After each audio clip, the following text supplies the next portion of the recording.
Happy শুভ জন্মাষ্টমী আমার ফেসবুকের সমস্ত বন্ধুদের। আমি ঠাকুরদের স্নান করিয়ে আমার প্রভু রাধারানী লক্ষ্মী এই জগন্নাথ আমি এদেরকে স্নান করিয়ে নতুন পোশাক পরিয়ে নিয়েছি। দেখতেই পাচ্ছ কেমন হয়েছে পোশাকগুলো। বন্ধুরা তোমরা অবশ্যই জানিও, কমেন্ট করো। এই হচ্ছে আমার রাধারানী, দেখতে পাচ্ছ।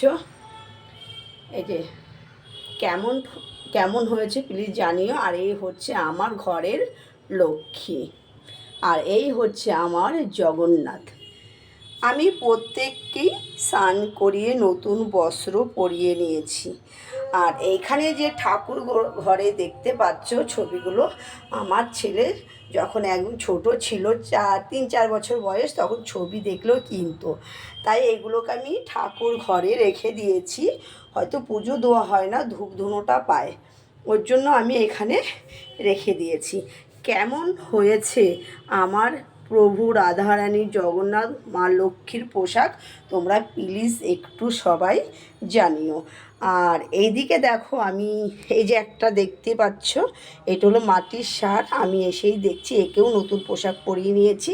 আর আমি সিংহাসনটা ভালো করে পরিষ্কার করে দেখো চাদর পেতে নিয়েছি। এইবার আমি আমার প্রভু রাধারানী লক্ষ্মী জগন্নাথকে সিংহাসনে বসিয়ে দেবো। এই ছোটো সিংহাসনটা সাজানো হয়নি, সাজিয়ে নেব।